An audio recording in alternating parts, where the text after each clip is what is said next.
know what's most responsible for the expansion of the universe. It's something called dark energy, which was only discovered in 1999.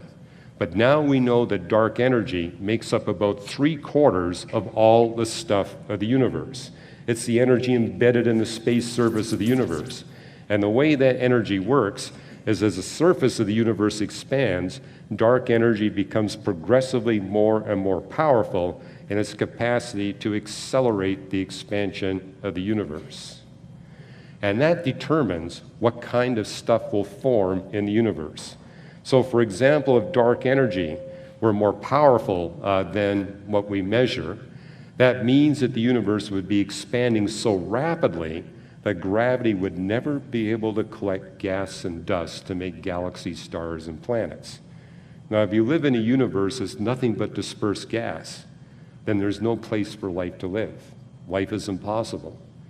But if you make that dark energy a little weaker than what we measure, then what happens is gravity will collect all that gas and quickly compress it into nothing but black holes and neutron stars. Now, black holes and neutron stars have a minimum density of 2 billion tons per level teaspoonful. I saw some of you with coffee. Can you imagine taking a teaspoonful, plunk, 2 billion tons? All right. The density is so extreme that molecules can't exist. Atoms can't exist. Not even protons and electrons can exist. And of course, life would be impossible. Now, what was astounding to astronomers was to discover the degree to which you have to fine-tune design dark energy in order to get planets and stars. You literally have to fine-tune it to a degree that's 10 to the 97 times superior to the very best example of human engineering, creativity, and design.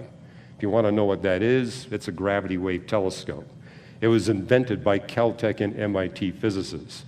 They designed it, and thanks to the US government, it got funded.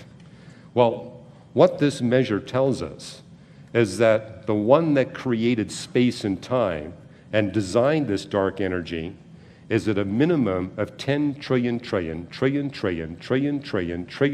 times more intelligent and more knowledgeable than those Caltech and MIT physicists. Now, I was on the faculty of Caltech for 5 years. These gentlemen are very educated and very intelligent, but the creator of the universe is that many times more intelligent and more knowledgeable. Or I could put it another way. The creator of the universe is that many times better funded than the US government that made this amazing instrument possible. I think you can get my point. This agent beyond space and time must be a personal being, because only a personal being can manifest the attributes of intellect, knowledge, creativity, and power, and does so many times better than us human beings. It eliminates the possibility that it's the God of Hinduism or Buddhism or Islam. This is the God of the Bible. Now, I'm telling you this as an astrophysicist who is an evangelical Christian. But I'll tell you this, even the atheist theoretical physicists recognize the theological implications. In fact, there are 3 of them that wrote this paper, Disturbing Implications of a Cosmological Constant. And what I'm going to do is pull for you 3 quotes from these 3 theoretical physicists, all of them atheists. And they were interviewed by the senior physics editor of Nature, our world's most premier science journal. And this is what they said in the interview. Arranging the universe as we think it is arranged, says the team, would have required a miracle. Statement number 2, an unknown agent beyond space and time intervened in the evolution of the universe for reasons of its own.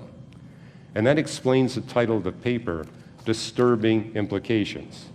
Because as atheist theoretical physicists, they said if dark energy is real, then we're stuck with an agent beyond space and time that's performing miracles for reasons of his own.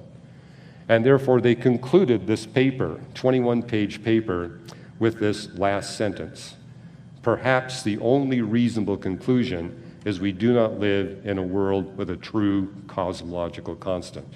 In other words, they concluded this paper by saying dark energy must be wrong. Because if it's real, then we're stuck with an agent beyond space and time, performing miracles for reasons of his own. Now, the irony of this paper is it was published just 5 to 7 months before astronomers developed 9 independent observational demonstrations that not only is dark energy real, it's the dominant component of the universe. And if you're interested in what